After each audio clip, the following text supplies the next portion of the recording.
Hey guys, it's Karen, my review for Aquaman.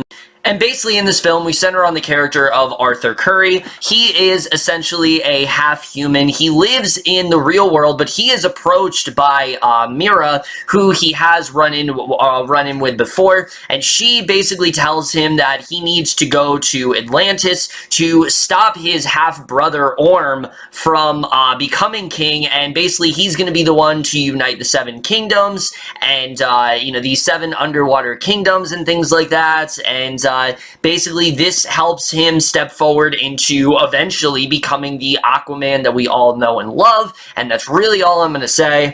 So, Aquaman, once again, another advanced screening. Amazon Prime was doing one, and I really couldn't resist it. Did it with Bumblebee, thought I'd do it again with Aquaman. The difference is with this one, while Bumblebee was more like, oh my god, I get to see this early, Aquaman was more like just kind of getting it out of the way, because I really was not that excited for this movie. The trailers were not really grabbing me at all. It looked really over the top, it looked really silly, and it just seemed like it was going to be just another step in the wrong direction from World of DC.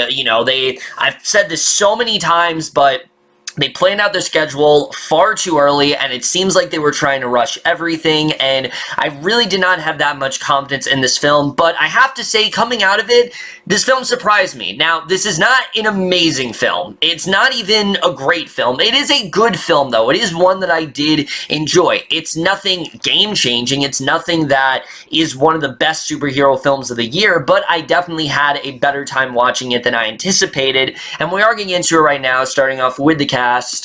And I will say, for the most part, everyone here is really good. Everyone really did impress me, especially Jason Momoa, who I think carries this entire film. I mean, his performance in this film, it's reminiscent of, like, Chris Hemsworth in Thor. And I'm not talking about, like, Thor and Thor 2. I'm talking about Thor and Thor Ragnarok. It felt very similar to that. You can tell he's just having the time of his life in this role. Arthur is someone who is kind of a nobody, and you see how he really does evolve through becoming Aquaman, and I really did love seeing that here. He's very fun, but he also does have a pretty great backstory to him, and I really did like what Momoa did here. You can tell he's having the time of his life, and I've really liked him in Justice League, but after this film, you can definitely tell why he was casted. This is a very good casting. I really liked what he did here, and for me, he very well carried this entire film. I really can't wait to see more of this character in future films after this. Now, as far as Amber Heard goes, I was very concerned about her. I really did not think she was going to be all that great, but she's actually pretty good here.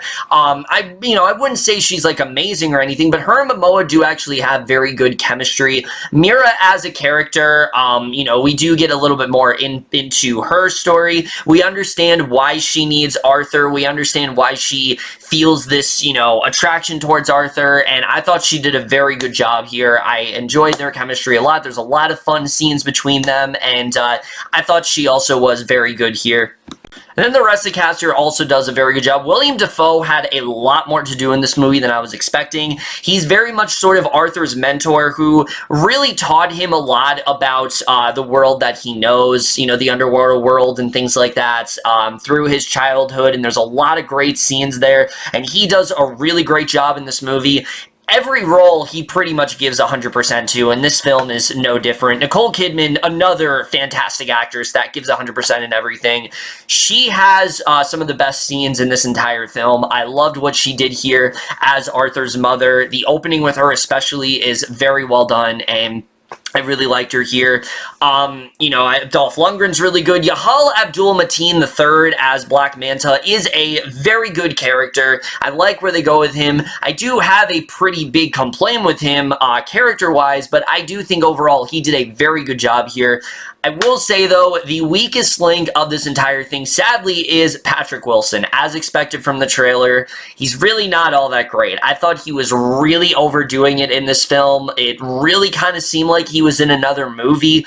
I understand that he's supposed to be this, like, powerful, half-brother who is, very adamant about what he wants and things like that, but his role just came across a little too cheesy, and I don't really think it worked in this film. I usually really love him, but this is probably one of his weakest performances. I really did not think he was all that great here.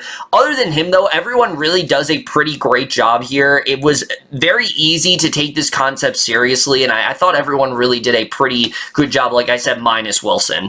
But now I want to get to the directing and the writing, because the film, of course, is directed by James Wann, and look, is this on the level of like The Conjuring or Saw or something like that? No, but you can tell the passion he had in this film. You could tell that he really did give his all here, and I do think he did a very good job with directing it. He knows what kind of film he's trying to make. It's a film that he did take seriously, but he did add a really nice dose of levity to it, which a lot of these World of DC films, they've either tried to be, you know, completely serious, or they've been a full-on comedy, and they've been very lighthearted. This is the first one, besides like Wonder Woman, that really feels very balanced. It doesn't feel inconsistent.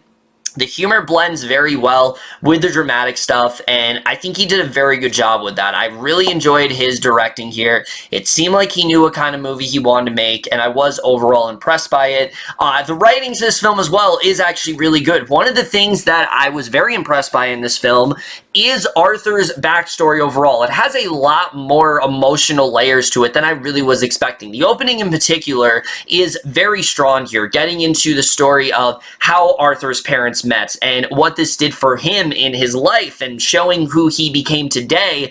It's a very strong story, and, you know, seeing what happened to him and what he's become, which, like I said, he's basically become like a nobody. He's someone who, he is a badass and things like that, but he doesn't really have much of a purpose in life, and you see how this essentially does give him purpose. This is a story that we have seen done before, but again, I was not really expecting much from this film, so I do think it had a really good story to it, and especially when you factor in Mira, their connection in this film is really great. You know, they start off, of course, and they don't really like each other, but as the film goes on, you really do start to see the connection there. You start to see why they need each other, and I thought it worked very well here. I really enjoyed the story in this film overall.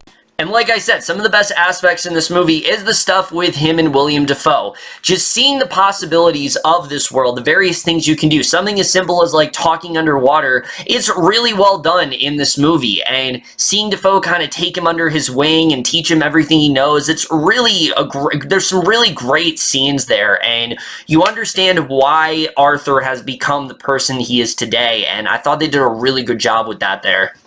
Now, I will say right now, there is really nothing that unpredictable or shocking about this movie. A lot of the things that happen, I pretty much thought were going to happen, and the story we have seen quite a few times before, but again, it's well told. It's a story that I did enjoy seeing, and there's enough in there where you can enjoy it. The film is always taking you to new worlds and exploring the, you know, the world of Atlantis overall. There's a lot of interesting things going on there, and it's a world that I definitely do want to see expanded upon more. There's a lot of cool things in there, some that I don't think we got to touch upon as much, but I thought it was really creative. There's a lot of good stuff they did there, and I definitely enjoyed that a lot.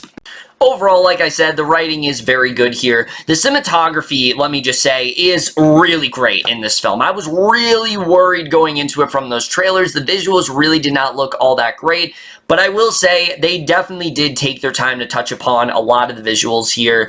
The world of Atlantis in general, some of it is honestly going to left me in awe. Some of the shots in this movie are fantastic. I think they're some of the best looking cinematography we have seen in any film in the world of DC so far. I really do love the way certain things look. Now, there are some shots here and there that don't look that great. Like any shot of the sharks, yeah, they still don't look all that great. They don't look as terrible as they did in the trailer, but they still don't look all that great. However, when it's just Mira and Arthur and they're venturing through these various different worlds and these various different places. It looks really great. There's a lot of really great shots in here that I definitely enjoyed a lot. There's also some really good action in this movie, which is something else I wasn't expecting. But the action scenes in this movie, they're very fluid, they're very intense, and they really did keep me on the edge of my seat. Of course, there is that rooftop chase that we did see in the trailer, and that is very thrilling, but there also is a really great brawl scene between Ocean Master and Arthur that I really enjoyed a lot. I thought it was really intense. The opening scene is a really great action scene. There's a lot of great scenes here, and for a lot of people worried, the third act really does deliver here. We get probably the best finale we've seen in any World of DC movie yet, and I really loved the climax here. The cinematography overall is just very well done. The score also in this movie is really good. It has a very sort of electronic feel to it, which I thought was really cool. I will say right now, the Pitbull song is extremely out of place, and I don't know why that was in here, but don't worry too much about that, because it really only plays for, like, maybe, like, 15 to 20 seconds at most. It really is not for that long. But after that, you know, besides that, I thought the score was really good. And the editing, the film is a bit overlong. There are definitely some sections that I think they could have trimmed out a bit. There are definitely some things I would have liked explored more, but for the most part, I was invested. And again, maybe I'm being a bit too generous to it considering how low my expectations were, but again, I really didn't have any expectations for it. I really did not think it was going to be all that great. So again, just saying the movie isn't boring is a huge positive for me, because I really didn't think it was going to be all that interesting, and I was, for the most part, really invested, and I think the pacing was really good here.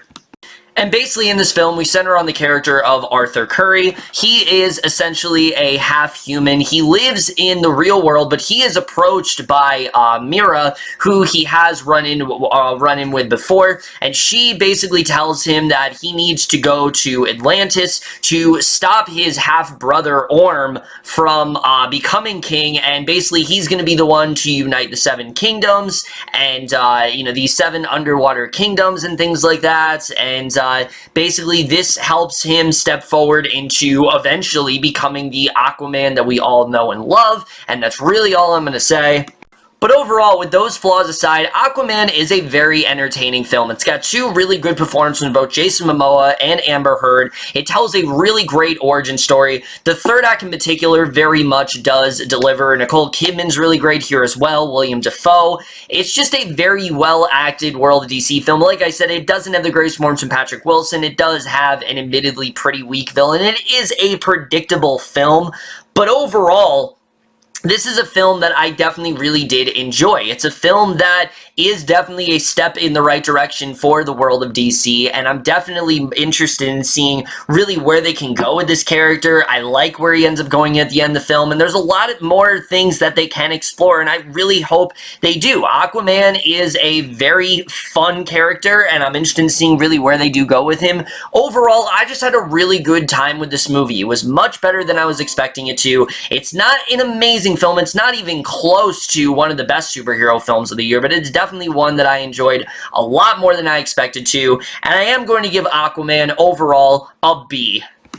Like I said, this isn't a film you need necessarily rush out and see, but, you know, if it's a film that you're interested in, give it a chance. I think it definitely is worth your time for sure. The visuals alone are definitely worth it, but that's it for this video. Hope you guys enjoyed. Let me know what you guys saw this one overall, leave your thoughts, and we'll see you guys in my next video, and we'll see you guys for that. Okay, bye.